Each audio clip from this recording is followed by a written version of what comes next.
I've had depression since Wednesday. Yeah. We'll talk about it. Anyway, welcome to the Currently Unnamed Podcast, where we put the tea in reality, but you can always come to us first to quench your thirst. I'm Logan Murphy. Say something gay. Gay. We're drinking crack tea, as I call it. It's cheaper than an energy drink, and I make it in bulk. Today it's black cherry pomegranate, and it's really good. This whole thing will be gone by the end of this recording, which will propel me into hours of homework after this. God fucking damn. Yep. Uh-huh. Hi, my name is Jack. I am a game designer, Twitch streamer, college student, and coffee addict, all of which means I will never have an actual job. I am from New Jersey, and watching this episode on my couch with my mom made it very, very easy not to punch something out of frustration. Because, this was an episode. And I will introduce myself. I am Domenick. So I work in marketing, but I always like to say my real claim to fame is being a cat dad, because that is my passion in life, animal rescue.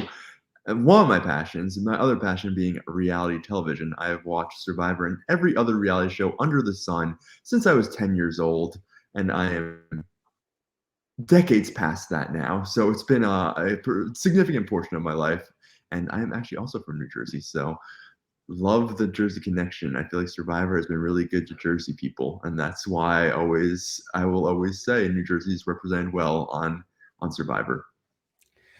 Funnily enough, the biggest connection from CBS comes out of Big Brother, and I regret that connection. At least for my hometown. Who? That is. I'm not going to say it out loud because it would very, very quickly lead to the exact town. Yeah. Anyway. Well, Dean Kowalski from Survivor is also from my hometown, so I have that hometown connection too. We'll take Dean. Dean's a good connection.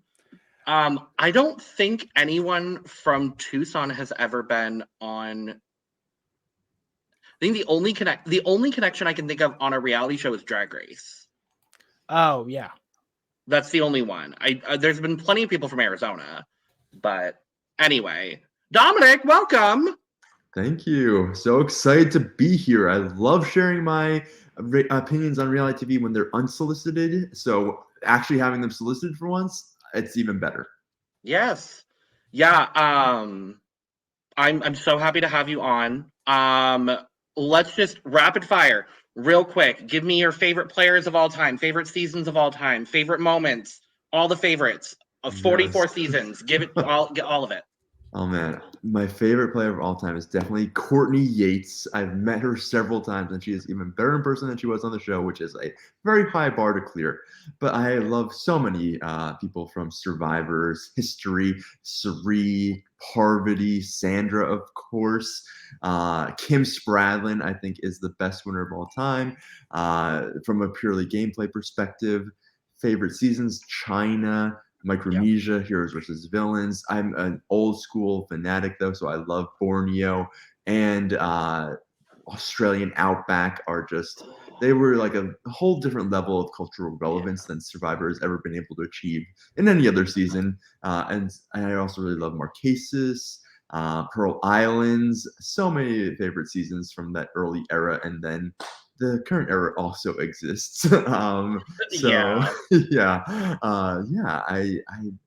Favorite moments.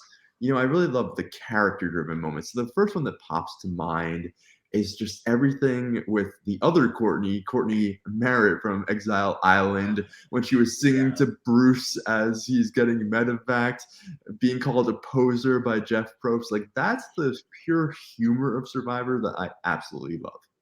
Yeah. You're going to fit in just fine here. Like, everything you said, it was like, yep, I know at least someone in our network that like is very passionate about all of it. Yes. My top two favorite seasons are Marquesas and San Juan del Sur. So love like, San Juan del Sur as well. The perfect ending as well. Agreed. But yes, so very excited to have you. We are talking about Survivor 44, episode 3. Huh. It was an episode of television. You know, It certainly was. I very quickly realized this season that there are, once again, very few people who I would want sent home. Because already I'm like, okay, this person is really unique. And this person, oh God, that's the entire tribe. Mm-hmm.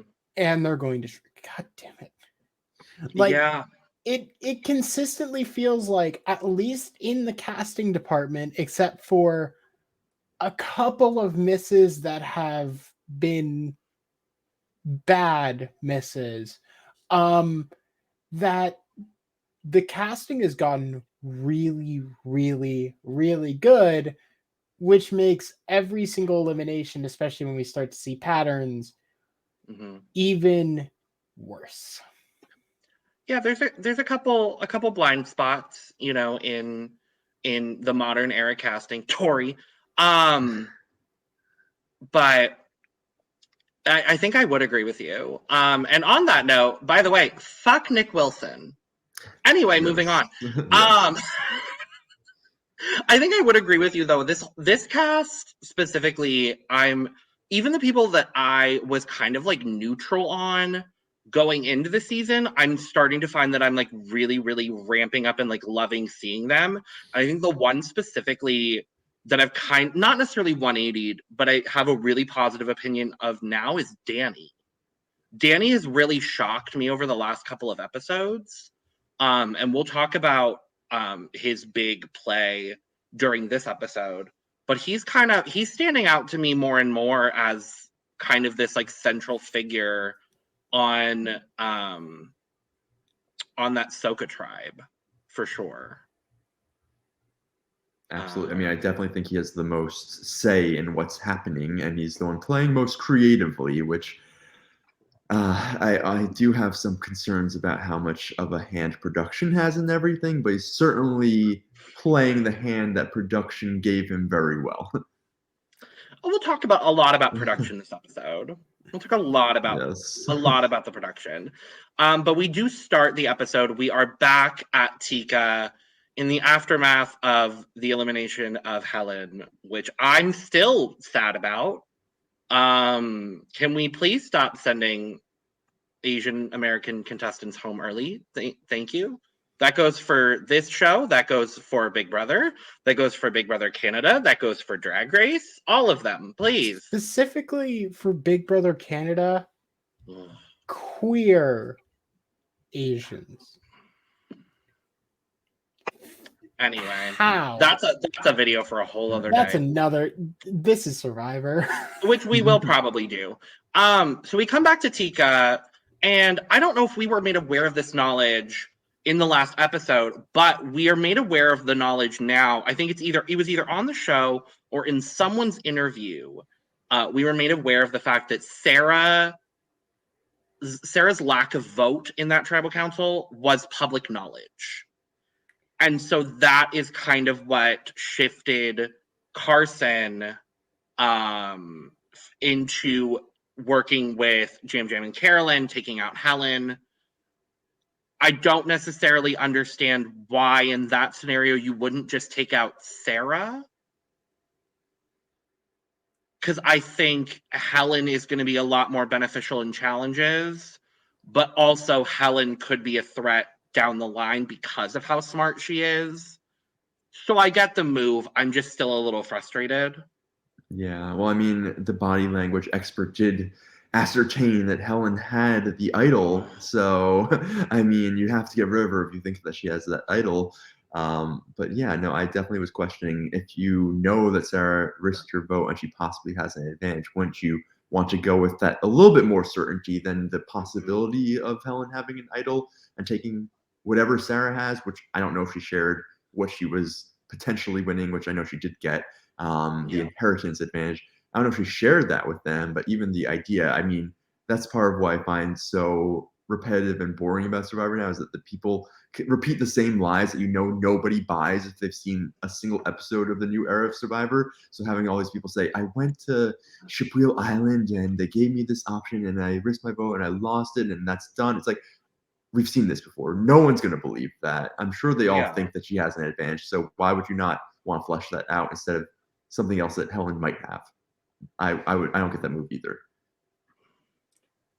The only thing I can think of, because it wasn't shown on the episode that Carson went around and said, "Hey, I think Helen might have the idol."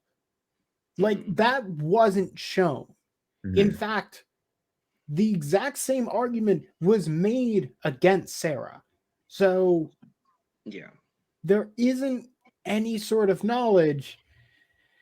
And the reason I think Carson ended up flipping is the reason he talks about of, oh, I wanted a big blind side. Exactly.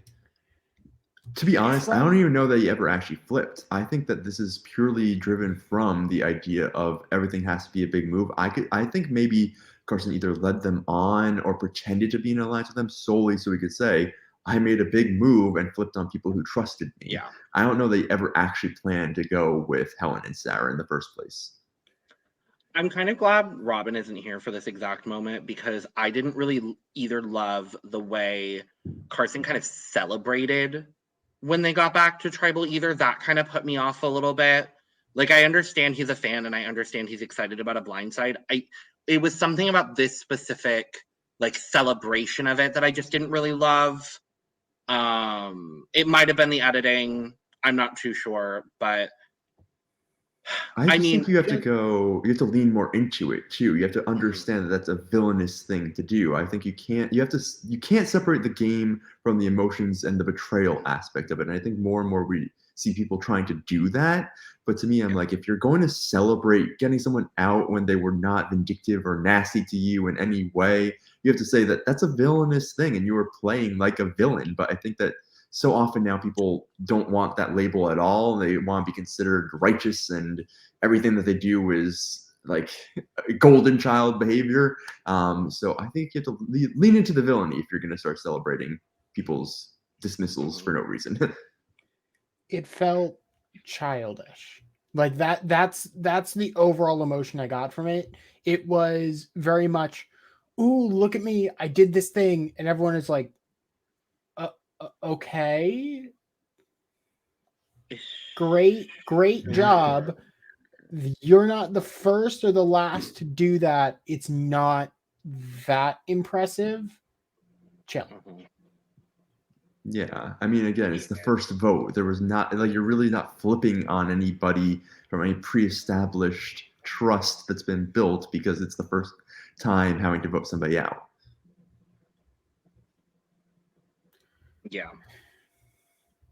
Yeah.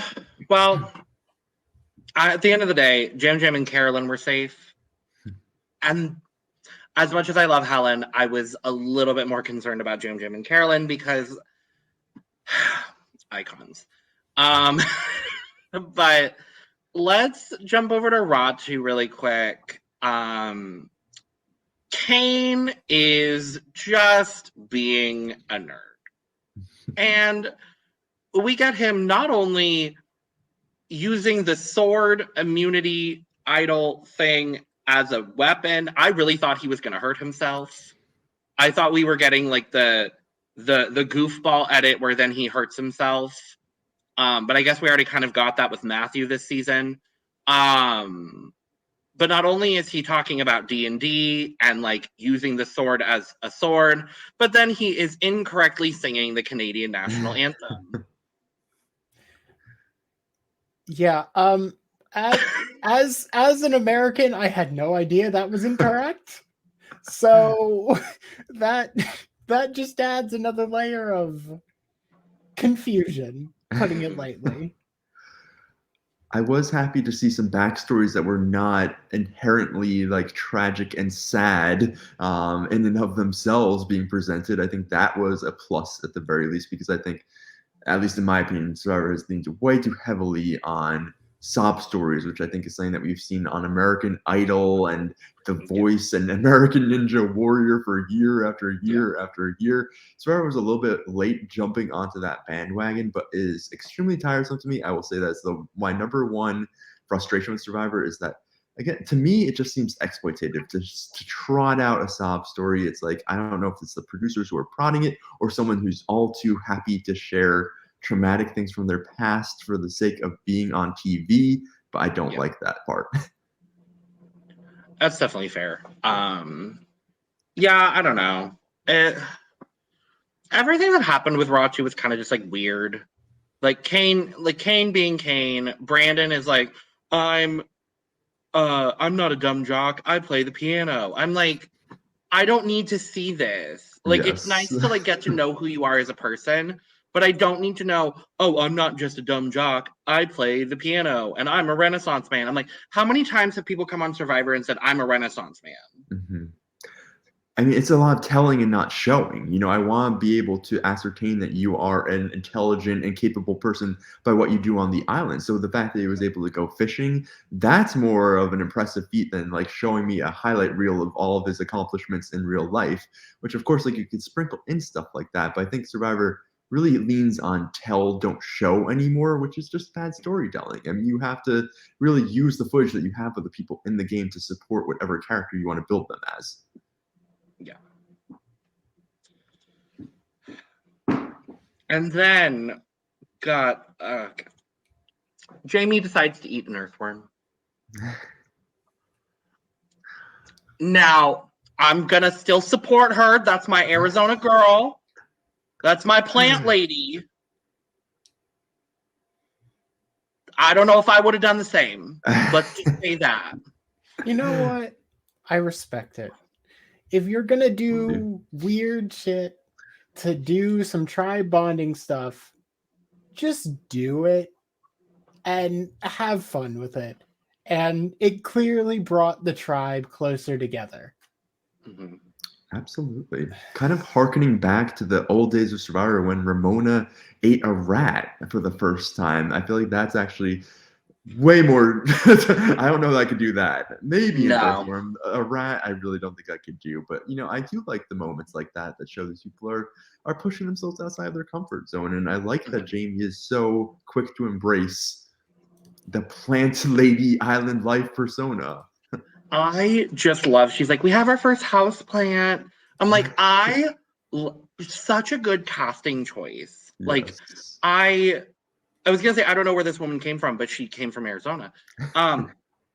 She is just, like, she's going to be that person that when they get eliminated, regardless of where they end up, she's going to be like, I hope everyone just has a lovely rest of the time on the island and, like, good luck and, like, no hard feelings. And I just know she's going to be that person. And I want her to lean into like the devious side of Survivor. And I know she's just not going to. And like, usually those kind of people frustrate me on Survivor, but there's something about her that I'm just like, you're just lovely. Yes. She seems like a pure spirit. Yeah, for sure. But I would also like to see her go take on that Lord of the Flies persona. Yeah, I absolutely. I really want people to embrace the game and really get nasty if you have to get nasty. I mean, maybe she will. I mean, you know, Matthew's really setting her up, and maybe she will not be so positive after she plays that idol and it's not having any powers for her. I was gonna say let's jump to that moment because we see this very established on-screen connection between Jamie and Matthew, which I love it. I love these two together, and I hope Matthew is actually serious about working with Jamie. However, we're getting Plant Lady and Plant Daddy, and they're going along, and Jamie is literally just like looking for worms, and she finds what we believe at the moment to be an idol, and I'm like, yes, queen. And then producers are like, so actually, Matthew found this idol 2 days ago, and planted, not only made a fake idol, having the knowledge that he knows, has an idol, made a fake idol, planted a fake idol, and then was there when his fake idol was found. I kind of love it. The absolute chaos of finally the producers going back to the non-linear storytelling of saying, hey, we are going to lead a moment, misdirect you completely, and then basically pull one over on you. Yes. Keep doing that within this kind of reason. Just keep doing it. Because it was good.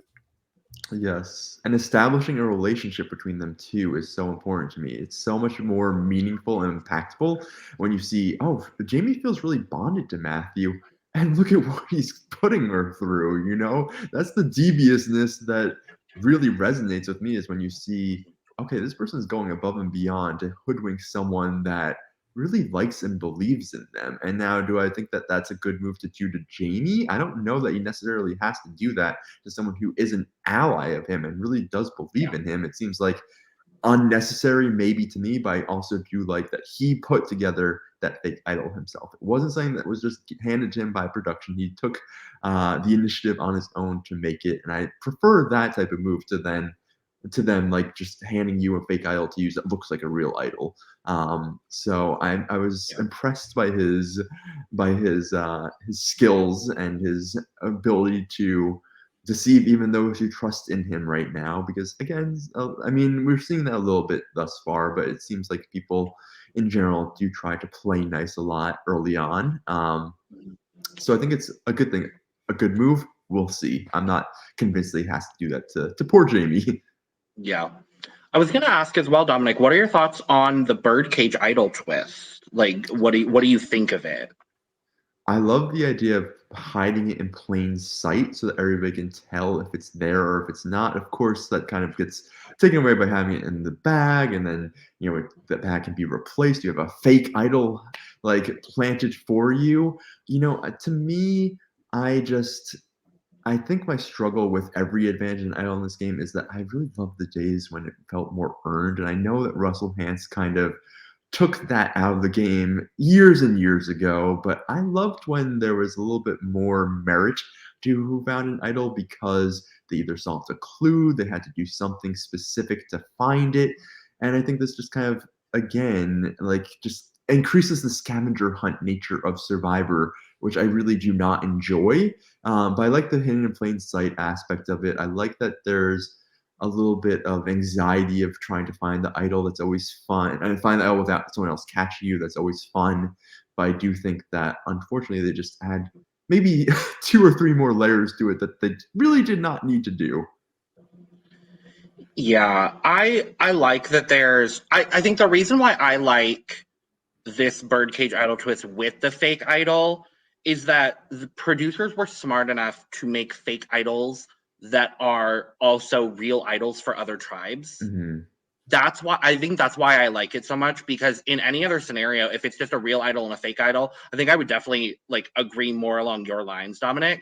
But I think because production was smart enough to say, hey, we're going to use a medallion for one person's real idol, and then on another tribe, we're going to make it a fake idol. I really like that, because then we've kind of had this like convergence at Merge the last couple of seasons where, everybody has an idol or an advantage, and they kind of just get used back to back to back. And that kind of like, feigns that same sort of effect, but only some of these are going to be real. Only some of these are going to be not real. I hope we get some sort of like advantage get in where like everyone plays something at the same time, but then half the idols are fake, and like someone goes out with like 2 votes or something. Like I really want to see like honestly, I want to see something like Sari getting voted out in Game Changers. Like I think we definitely have the potential for that, especially because Sarah has this inheritance advantage. Like if she plays it at the right time and everybody plays their stuff, like we could see her ending up with like 3 or 4 idols at once. I mean, which I think would be insane. really dumb and really Yeah. entertaining.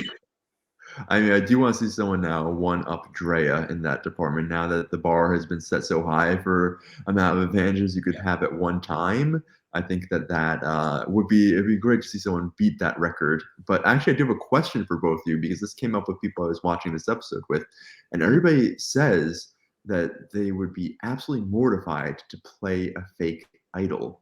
Now, would you find it worse to play an idol and then find out it's fake, or not play a real idol and get voted out? Because for me, 100% not play an idol and get voted out. That's way worse than playing a fake idol to me. I would not really be fazed by playing a fake idol. It is the just like inherent embarrassment of I have been so violently tricked by someone that I thought I had safety and it is completely gone. That part is the part where I go, can I actually deal with that mentally on the island, or would I just immediately collapse into a pile of dust? Mm-hmm. I definitely understand that. God. Yeah. I wouldn't be fazed by using a fake idol. Like would I be upset? Obviously. But like at the end of the day, I'm such a game player that I'm like, I would respect the game of like if it's a fake idol and like someone made a fake idol or it was a planted fake idol or whatever. Like I wouldn't mind it. Because like at the end of the day, whatever happens, happens. Mhm. And if I'm successful, great. If I'm not successful, hey, maybe someone will, like if I go out like 4th with a fake idol, hey, maybe someone will remember me at some point. You know what I mean? Like I Yes. wouldn't be all that upset about it. Because I've played online games where I've had idols and gone home with them. And that feeling is just like not great. Yeah. So I definitely like play the fake idol. Who cares? Yeah. Like, Yeah, the moment of humiliation to me is less damaging than this idea of I had the exact tool that I needed to stay in the game and I just didn't use it. I could have easily had 2 more days, it depends on the cycle, in the game if I just played this thing, and that would probably haunt me for the rest of my life of making that one wrong move rather than something that maybe is humiliating, but I never had an idol if it was fake. So I really didn't do anything wrong, quote unquote. I just didn't have the power I thought I did. So that's just my personal opinion. But I know it's tough because there's such a high chance of going on Survivor and ending up with egg on your face in some way now. I feel like more than ever, they seem to try to be manufacturing more of those moments where someone embarrasses themselves out of the game. Right. Have you applied for Survivor? Oh, yes. I've applied every year since I turned 18. I am dedicated to being on one of these reality shows. I love reality competition shows. That is my thing. I love almost all of them. I will apply to almost all of them. I've gone through casting for several of them. So I 100% am the type of person who absolutely wants to play the game. I'm not someone who's like, oh, I would never do that. I 100% would. Do I like camping? I have never camped a day in my life. I would camp for the first time on Survivor, and to me that makes total sense that I would want to do that. Sure. I mean, I'm in the same boat. I've applied for fun fact, I've talked about it before. I medically cannot compete on Survivor. Oh no. I have vertigo, and so like lack of food just makes my vertigo even worse. So I physically can't play, which is fine. I don't think I would do well at Survivor, if I'm being honest. Like my personality and the kind of like strategic gameplay that I like to play, I don't think I would do well in Survivor. But I've applied for Big Brother every year that I could. So I'm definitely in that boat where like Big Brother and The Circle are like the two that I'm like, I think I would do well on either one of those. Jack, have you applied?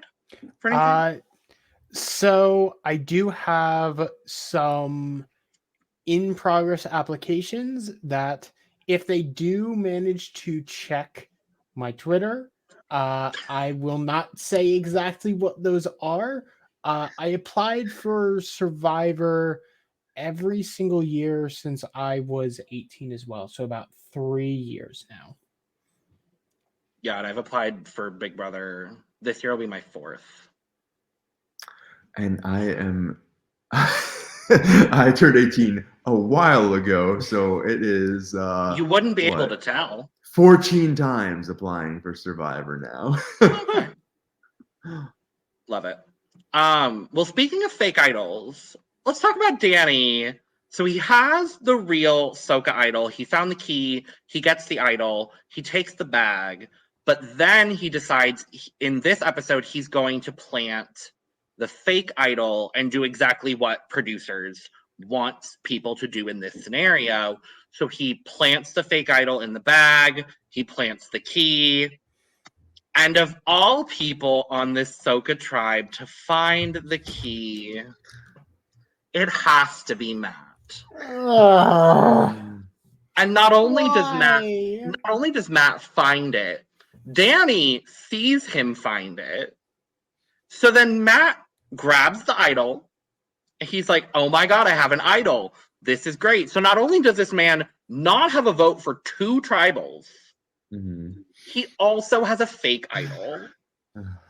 Again, like you could see the story forming for Matt. It's like Charlie Brown and the football for him. That is his Survivor journey, which is a little bit tragic. But I mean, I've also always said if I were on Survivor and I couldn't do everything right, I'd almost prefer everything to go wrong. That Janine journey, it's a little bit. It's really entertaining to watch. I'm sure it's scarring for him to realize all these different things have gone wrong for him. But I mean, you've had a Survivor experience at the very least. Yeah.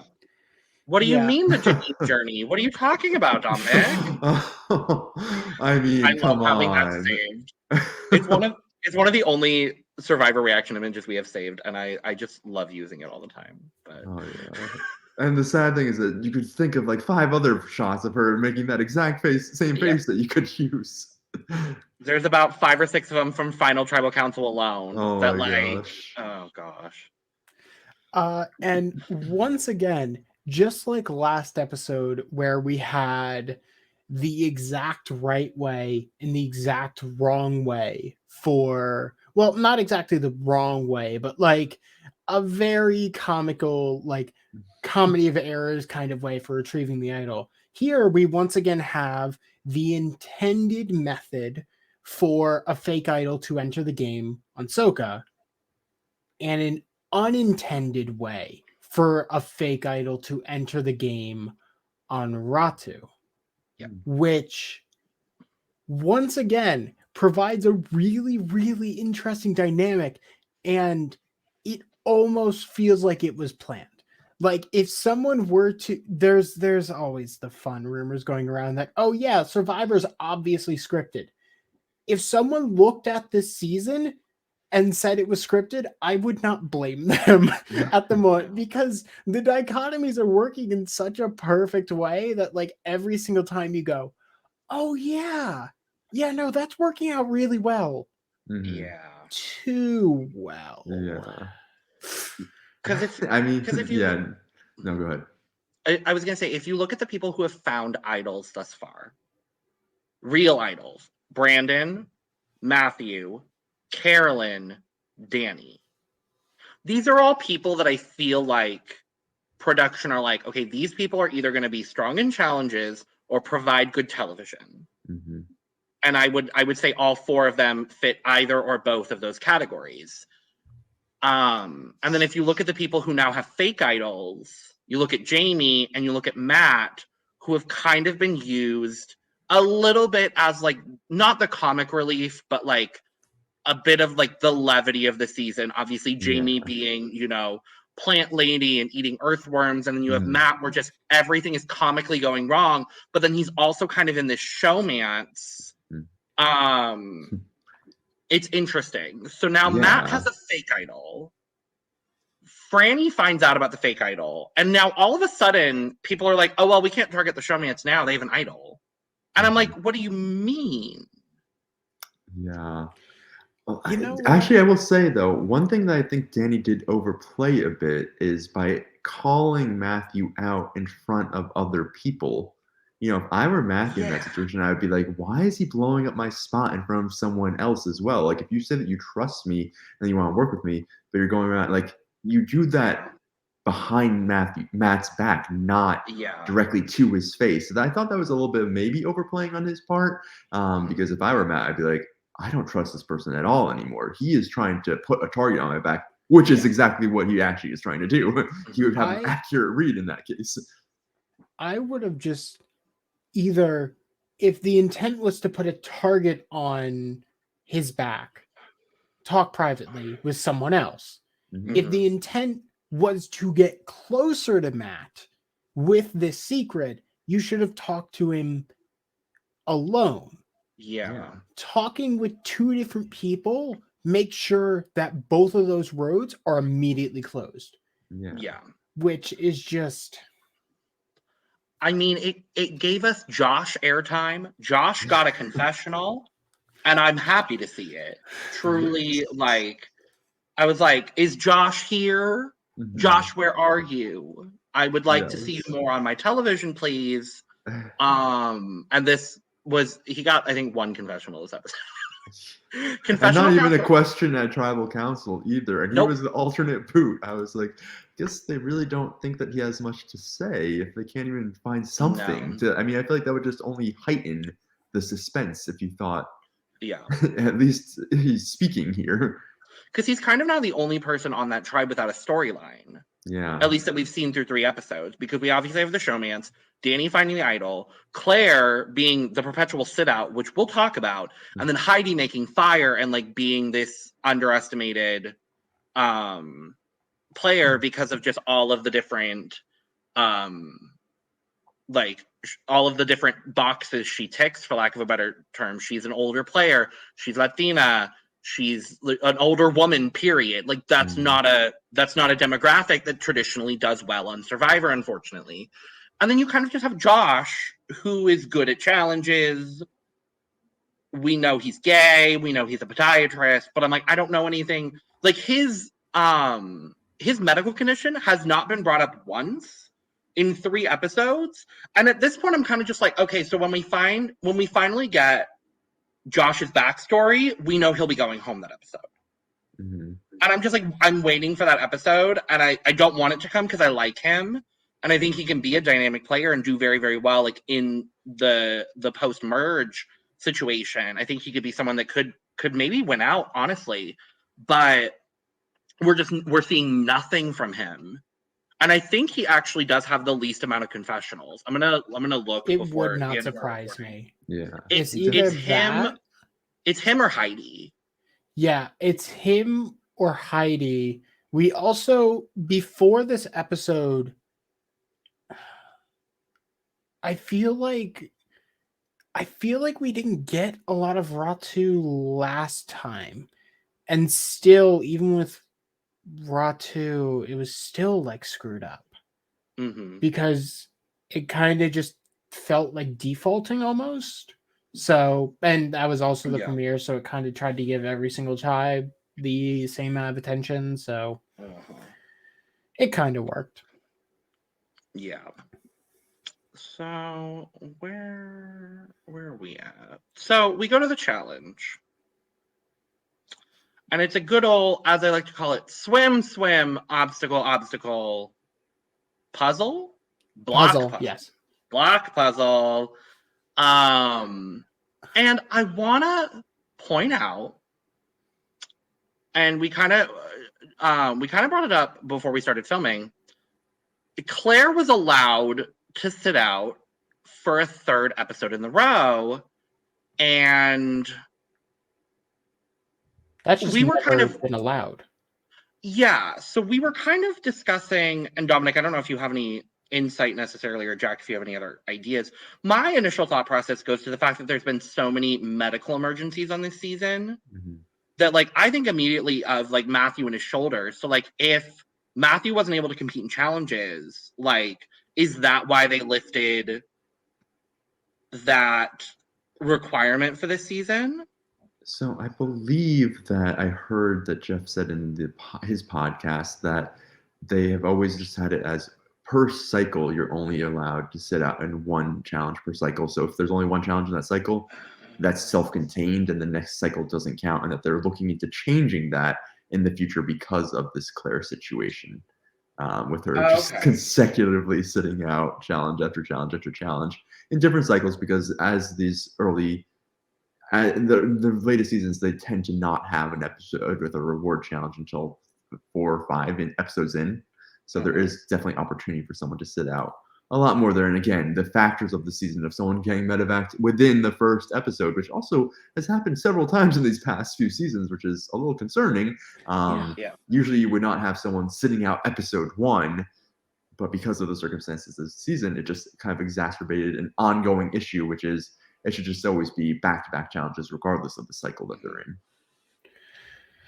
Yeah, it ultimately, once again, was like it feels like it's a Survivor rule that like fans kind of, now that you mention it, what the cycle thing makes sense.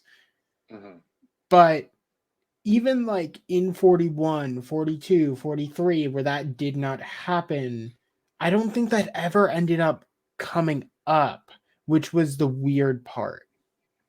So yeah. Well, I think there's two things to it, actually. Sorry, I will let you go. But the one thing I was going to say is, first, I think is that I do think it was, I mean, I really enjoyed Claire. I thought she was fantastic, but I do think strategically it was a mistake to let yourself be seen as such an easy person to remove and would change absolutely nothing to the makeup of the tribe, because he was never competing in any of the challenges. I think most of the time someone would probably stand up and say, I absolutely am going to compete in one of the first 3 challenges at the very least. So I think that was something that you usually would not see that came up this time. And then I also think that Jeff Probst absolutely made matters worse for Claire, because again, you kind of see the heavy hand of production of Jeff like really being like actively showing disdain for the fact that Claire was not participating in any challenge. I 100% believe Jeff Probst is to blame for Claire's elimination. And we'll talk about it more later. I don't know that to be true necessarily, but I do feel that way. And I feel that way partially because of what you talked about, Domenick, the fact that Jeff has now brought it up 2 episodes back to back, and then also brings it up at Tribal. And I'm just like, again, why are we, like, you are an executive producer of the show and the host. Why are you intervening in this way? Yeah, no, and so many other hosts get so much flack because they're like, oh, Julie Chen does not care or even understand what's happening on her show. TJ Lavin with the challenge too. I'm like, that is, the host is there to host the show. Don't even get me started inject their own. Don't, but while they have their flaws as hosts, I think the fact that they have such a, they're not really connected to the game. You don't feel like they have any vested interest in what's happening. And that's exactly what you should feel as the impartial arbiter of what's going on. You know, Jeff Probst, you can tell what he thinks a lot of times. I always go back to this example from Heroes vs. Villains with my favorite Courtney, when he's injecting into that Heroes tribal council, being like, nobody, 99% of people would not choose to keep Courtney over Boston Rob. Courtney, why would they ever possibly keep you? And she's like, Jeff, I didn't vote out Boston Rob. Why are you yelling at me and throwing me under the bus right now? And that's the type of thing, like, you could tell that Jeff has his own values and he imparts them onto the players. And I think more and more and more over time, we've seen players adopt the same mindset as Jeff and really take what he says like very seriously, and I think that's a huge problem because I think that is a huge reason why Claire was voted out, and it was very confusing. And earlier in the episode, you see Danny, Claire, Heidi, and Josh saying we're going to go together against the showmans, and then after the challenge, Danny's like, "Why would we not get rid of Claire? She's useless." Claire. Yeah. Claire. Did I mention Claire? We're targeting Claire. Yeah. So the challenge is kind of like, I mean, it happens. It happens. Ratu wins the first part of the immunity, so they get a big bowl of fruit was the reward. Which, I mean, thanks for giving them food. I will say that's a start. The food situation thus far this season seems a lot better than any other season of the modern era.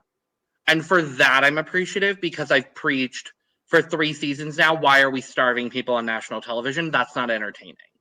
So I was happy to see that there was a lot of food thus far on the season. And so it does come down to Soka and Tika.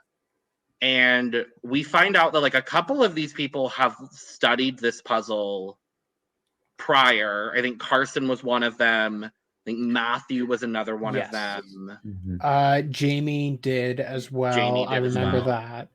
Yeah, Jamie tweeted that she had like hand-painted blocks, right? That was her? This is one of the easiest puzzles to do because realistically, anyone can do it with literally just 4 paper cubes and markings. Like this is something that anyone can do almost immediately compared to a lot of other challenges that, go 3D print like a tree puzzle. Which someone did. I don't want to stay on my soapbox against Carson, so I'm just not going to say anything. I anyway. will gladly stand on that soapbox as well, although I will be kind about it now. I mean, if Robin was here, they would be, they'd be like, yeah, his gameplay's bad, but he's cute. Anyway, love you, Robin. So Tika ends up pulling it out, getting the second part of the immunity. And I was thankful because I don't want to see anybody else from that tribe go home. I really don't. The problem is at this point, I don't want to see anyone necessarily go home. Like, no one is standing out as like, I need you to go home. You are Russell Hantz level of bad. Or even at this point, like, I'm kind of indifferent to you. I wouldn't mind if you wanted to go home. That's not even happening. Like, there are maybe 1 or 2 people that I can think of, but like,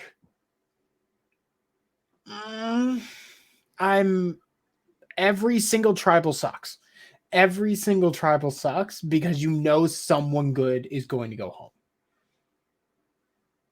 And I feel like it is a lot of stifled potential early on. I feel like for me, at the very least, the first few episodes of the season are kind of a slog because it is just, oh, here's someone finding an advantage. Here's someone finding an idol. Oh, here's this other twist that we introduced into the game. And then when you get into episode 4, 5, 6, that's when you start to see more of the strategy start to emerge. You see some personalities start to clash a bit more, and that driving more of the decision making. So anybody who goes these first 2 episodes, I'm like, what was happening wasn't really even about you. It just kind of, the vote landed on you, and that was a very minor part of the episode, and now you're gone before we even really get a chance to see you play. Unless you're Maddie in episode 1 and pull off just like one of the wildest premiere votes we've ever seen. Yes, so bad. I will always love Maddie because of I saw she tweeted something like she had previously on Facebook years ago said like, I've been trying to get on Survivor, but my bad personality is really hindering my chances. I was like, that speaks to me. That is someone I can relate to, and if she could do it, maybe one day I too can, despite my bad personality. I hope so. No, did y'all see as well? Maddie tweeted that she said that her grandma was so excited to see her on Survivor, and that her grandma like fell asleep halfway through the episode, didn't finish the episode, and was like, "Oh yeah, I'll watch you next week." Yes. Yes. Oh, no. And then her grandma yelled at her, being like, "But there isn't a next week. You got voted out."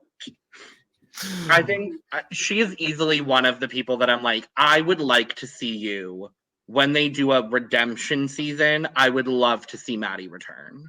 And there Absolutely. is some rumors in the wind that 45 or 46 is going to be a returnee season with not the type of returnees we normally have, which is Bring very back coded. Cassandra again. Let her get voted out first 3 times. Oh my gosh. No. Oh no. Look, I relate to her just a little too much, as I have very much also have my streaks of going home yeah. first multiple Oh, yeah. times. And I want to see her get past a single vote. I want And then a horribly comic side of me also wants to see her go to tribal a second time and then go home. Oh my Just because gosh. I've had the exact same thing happen to me, and looking back, it is funny as shit. I love it. Are there any actual like really strong picks that you would love to see back? Because I've always wanted them to do like a true second chance season of like kind of like the pre-jury boots rather than second chance splits, like the people we would have brought back anyway for the most part. I'm gonna steal probably Jack's answer, and I'm so sorry to do so. Mari Takahashi deserves another shot at Yes. Survivor. 100%, no question. Like Mari is someone I would love to see back. B, also from that season, I would love to see return because she did leave for a medical reason. Kat as well for a medical reason. Yeah. And realistically, if that wave hadn't crashed that boat, we literally would have had an entirely different season because that transphobic piece of shit would have gone out first. Oh, that part. Yeah, no. They were very much going out first, but a medical emergency happened and tribal was just outright canceled. Great. I think the other choice, just because I think it would be so fun, I would love to see Nadia return. Yes. Now that Natalie's been on twice, I would love to, now that Natalie's been back twice, I would love to see Nadia come back because I've been a fan of theirs since The Amazing Race. And like, Natalie is my favorite winner. I do love the Kim Spradlin respect because I also love Kim. And I love Natalie. Natalie is probably my number 2 favorite win of all time. Her end game. I love it. Oh, beautiful, beautiful play. We will have to, I keep talking about it. I want to do a whole like series of stuff across all of our shows that we cover called The Cup Refilled, where we go back and watch old seasons. And I Senwan Del Sur is one that stands out to me as like, I would love to review that because I never got the opportunity to. So maybe that'll be in the works soon. Regardless, back to Survivor 44. The target is Claire. It's Claire, and it's more Claire, even though Franny doesn't want it to be Claire because Franny likes Claire, but Claire wants to take out the showmance, but Claire also likes Franny. So realistically, Claire just wants to take out Matt. But also Josh gets brought up because I don't even remember. Of his, quote, shifty and cagey gameplay. Do we have to say it? Okay. Can we stop calling players shifty? Specifically Asian players, but like people of color as a whole. Can we stop? And once again, it was, oh, look, the 2 black people in the tribe. We're going to target both of them. It's like, whoa. Literally. Yeah. Literally. I'm like, it's like, fuck, okay. This tribe was going to suck regardless. Why did you have to choose the 2? Like, why was Danny not in contention? Does he really just have that good? Why were neither of the showmans in contention? So at this point we kind of see, so Josh and Danny, though we haven't seen it, are kind of like very aligned. from what we understand now. And obviously there's the showmance, but Matt doesn't have a vote. And so we kind of get Heidi in this like swing. People aren't really like trying to go for her vote. And then there's Claire, who's the target. If I'm playing this game on the Soka tribe, and I know Matt doesn't have a vote, at least for this, like, because it's public knowledge that he doesn't have a vote at this tribal. They don't know he doesn't have a vote at the next tribal. But it's public knowledge that he doesn't have a vote here. I take out Franny. And that's my winner pick, so I don't want to say that necessarily. But, like, if I'm looking at the tribe dynamics, I take out Franny. Or I take out Danny.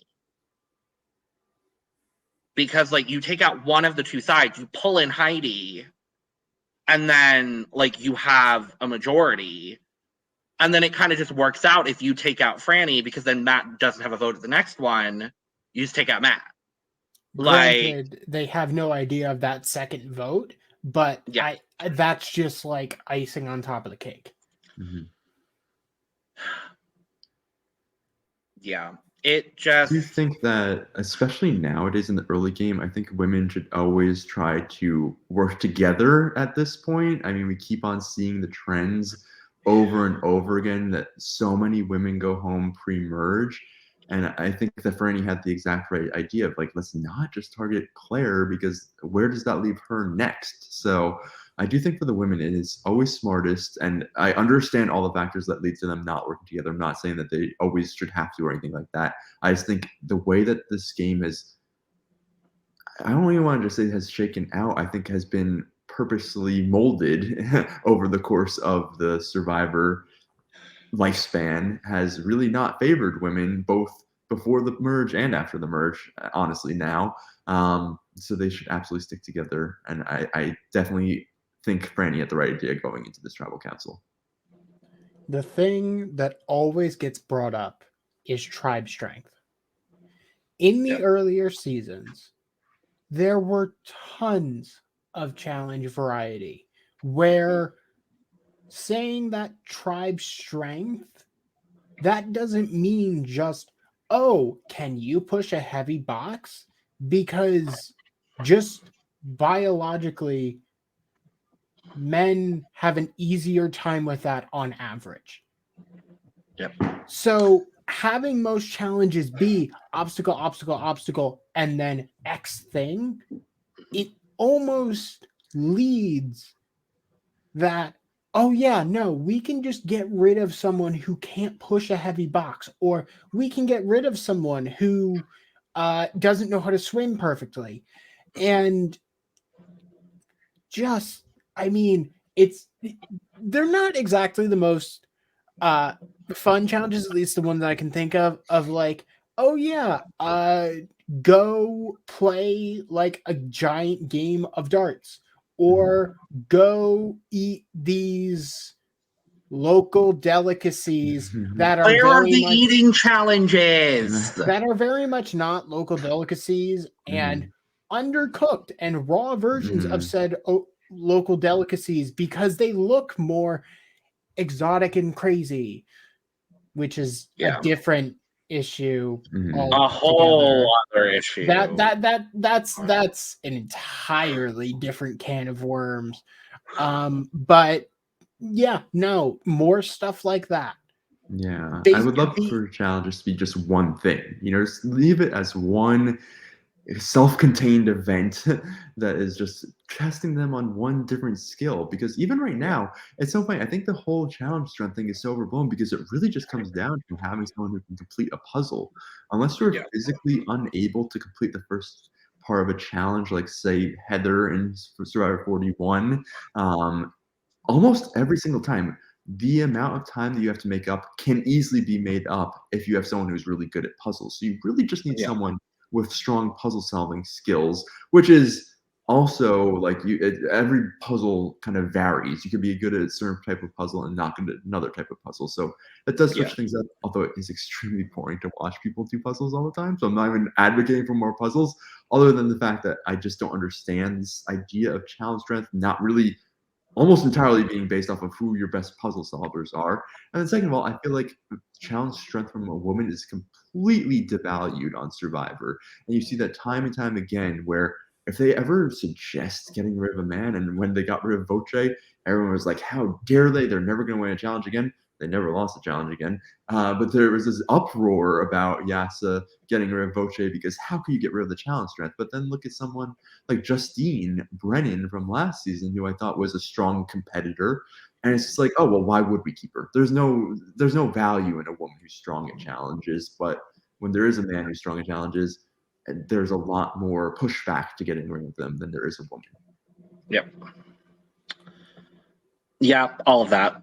Like, all of it. But we go to Tribal. Jeff decides to once again say, hey, Claire, you're sitting out of challenges. Why? And then it's a whole I will lot say of... it's a little bit legitimate though. Like, do you agree? Like, I just don't know why she would let herself sit out 3 challenges. I think that was such a mistake for her. Not that I think that Jeff should have honed in on it, but I think that was a huge mistake. I think I don't love that Claire sat out of all the challenges. I think especially in this challenge, I think she would have been a bit more of an asset than, say, Franny. Because I think Claire's strengths would have been a little bit better here. But I also don't think Jeff should have honed in on her and been like, why aren't you competing on this show? Like, Sandra sat out basically every damn challenge and won twice. Mm-hmm. Yeah. And you never once complained about Sandra sitting out. I love Sandra. But, like, if we're going to use this argument, it's not consistent across the seasons.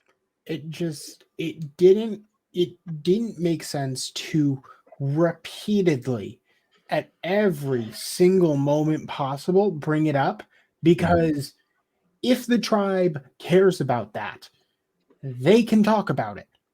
You do not need to continually at every moment you can prompt the same discussion.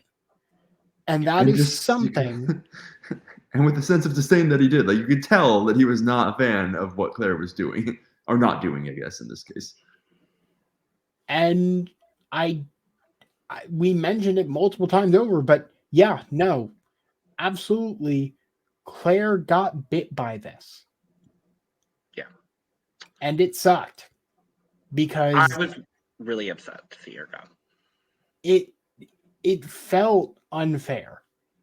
It felt like it was being pushed. Yeah.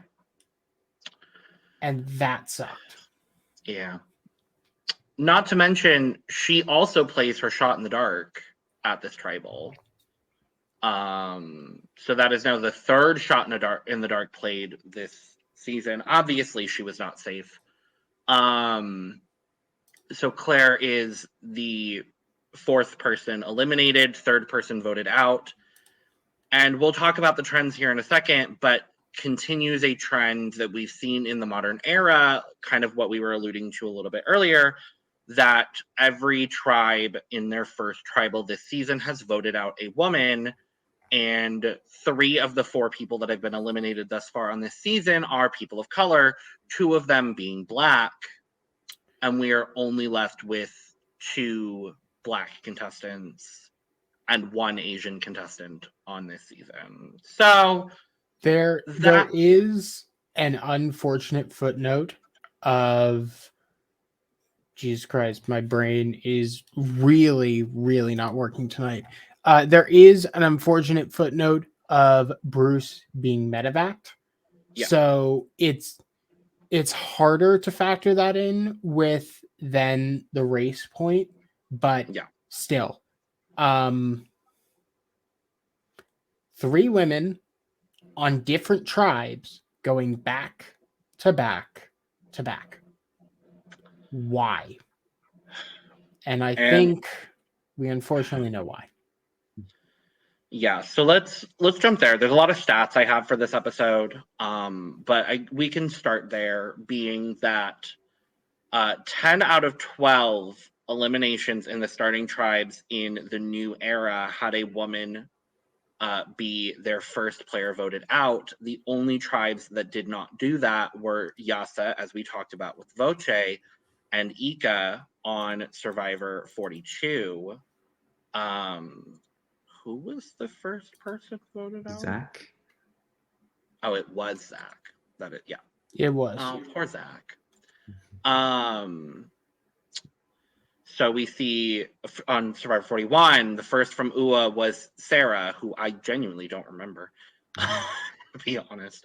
The first Luvu person voted out was Sydney. Which is a little bit of a unique case as well, though. I mean, that did happen after the merge, and that was very much, again, Survivor's twist. Sometimes just fall on the wrong person. It's hard to even say. Again, I guess there's something to be said that they chose her when there were probably more men up for elimination that round anyway. But it was a series of unfortunate events that led to her even being up for elimination in that circumstance. And I was happy she was gone. On 42, it was Mariah and Jenny. 43, it was Mariah, Justine, and Lindsay. 44, now it was Maddie, Helen, and Claire.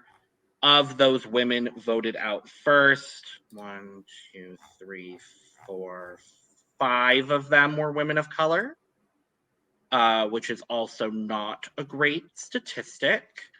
If we look at Claire's elimination, specifically at Claire's elimination, she is the third person voted out 4-0 without a tie vote or idol being played. The other two were Mariah and Tori on Survivor 42. All three of them actually unsuccessfully played their shot in the dark.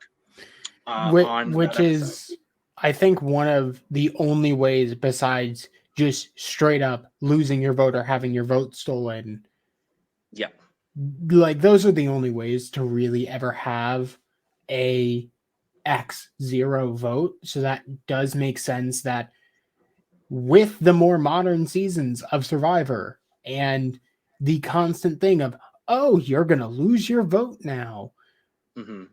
Yeah, no, it's kind of becoming an issue where that should not be happening that consistently. Yeah.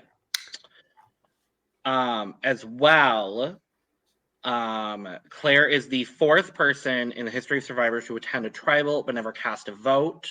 The first was Sydney in Survivor 41, and the second and third were Zach and Mariah in Survivor 42. All of these instances happening in the new era. Claire is also the fifth person to be on Survivor but never compete in an immunity challenge. She is the first person to be voted out at a typical tribal council but never compete in an immunity challenge. So the other people that had never competed in a challenge were Jonathan and Wanda on Palau, but they were eliminated. Not voted out. Mm-hmm. And then Jackson on Survivor 42 and Bruce this season were both medevaced. Fun fact, Claire is the first LGBTQ plus woman to be voted out in 15th place. This is the 7th Survivor season where the first 3 players to be voted out are women. That also includes Panama, Fiji, Gabon, Caramoan, Winners at War, and 43. This is the second season in a row where the first player voted out from each tribe was a woman. And a fun other fact that I love is that Josh currently has less confessionals than every other person who has been voted out this season. The only person to have less confessionals is Bruce. Yeah. Because Maddie left with 6. Helen and Claire both had 7. Josh is currently sitting at 4. I don't know if, like, Josh managed to piss on some of the camera equipment or something. Like, what? What is the reason? I do think maybe it's a little bit early to think too much into it, though, because I will say, like, there are certain people that have gone much longer than that without even getting to that 4 confessional milestone. So I think relatively it hasn't been so uneven as it has in other seasons as well. So we'll see if he gets something in the future, but he definitely has not had a chance to make much of an impact yet. I was going to say, I don't remember exactly, but Erica on 41 she had nothing. And Heather. And Heather never really did, unfortunately. Oh, poor Heather. But that's why, like, it's Yeah. there's so many different factors I think into the current state of Survivor, and I think that, to me, I think when you add all of these random twists, you can lose your vote. You can lose your vote from multiple tribal councils. You can get out because of an idol play. You could get out because of another advantage being played. When all those different factors come into play, I think it leads players to want to play more conservatively. So when you want to play more conservatively, what do you say? I just don't want to go to tribal council at all. Because look at Maddie. She got out with 1 vote at the first tribal council that 3 people voted in. I mean, these are the types of things that are happening more and more and more. So if I was playing, I'd say, I just don't want to go to tribal council at all. Because it's always kind of, in a 6-person tribe, you don't know what can go wrong that will lead to you going home. So when you want to play more conservatively, you're going to say, we have to keep challenge strength up, which, again, I think people need to reframe the way that they consider challenge strength, because I think having a good puzzle solver matters way more than anybody with brute strength. But I think that's what sometimes leads to this idea of, let's say, really about challenge strength right now, which can disproportionately impact more women going home, which I don't know that always comes down to that when women do go home early in the game. I think a lot of times, again, I think of people like Justine, and I think of people like Molly and Mari, where they're just immediately targeted as if they're already in the post-merge and getting with someone who's threatening early on, even though they're a good contributor to the tribe and can bring value. They just kind of are immediately targeted in a way that men never are. Like, a woman who's strategic and considered a threat is someone to get out right away that I don't think really happens with men nearly as much. Yeah. It's something that, even as various good things have happened during the more modern seasons of Survivor, we see the old horrors creep back in over and over and over again. And the only thing we have to stop it is having future survivors know that people don't want to see this and that people deserve a fair shot, not going home, whether it basically never happens intentionally, but indirectly, having immutable characteristics send them home, which is the worst thing you can say. And on that note, I'm going to presume halfway through the pre-merge-ish, maybe. Something is happening next episode. Something is happening. And it's never been done before, which makes me very scared, because they were clearly stealing tribes, and a normal swap does not contribute something that has never happened before. So what the hell are they doing? I do think Survivor sometimes forgets its own history, though. So the idea of it not happening before, I'm not completely sold until we find out exactly what that is and if it is truly a Survivor first. I was going to say, is it a first for the modern era? Because if it's a tribe swap, that is a first for the modern era. But who knows? We'll be back to talk about it next week. That's all I know. So, Domenick, your first podcast is done. Yay! Yes. Big relief to have made it through and feel like I wasn't just sitting silently, not sharing anything. So, thank you for allowing me to get my first podcast experience. It was a lovely time. Of course. We'll definitely be seeing more of you on probably a whole lot of shows if you're around for it. Because we cover anything, everything, and all of it. So love all reality competition shows. That is my competing element to it. I eat it up.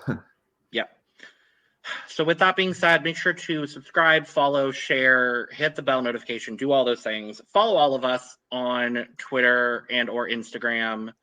I know, Domenick, you're more active on Instagram than I am more Rest are, active but- there. Not really in the reality TV realm. If you want my reality TV hot takes, that is where Twitter is where I share all of those. A lot of cat stuff on Instagram. there is a lot of cat stuff on Instagram. It's would recommend. Follow Jack on Twitch because he does that sometimes. Hi. Now that my life is a giant colossal wreck, I will actually start streaming again starting tomorrow. Well, tomorrow when this is being recorded. Time is weird. It's so strange. But we will be back next week with episode 4 of Survivor 44. And until then, cheers. Oh my god. Yeah. We did forget to tell you about the Say Something Gay. Oh, it's fine.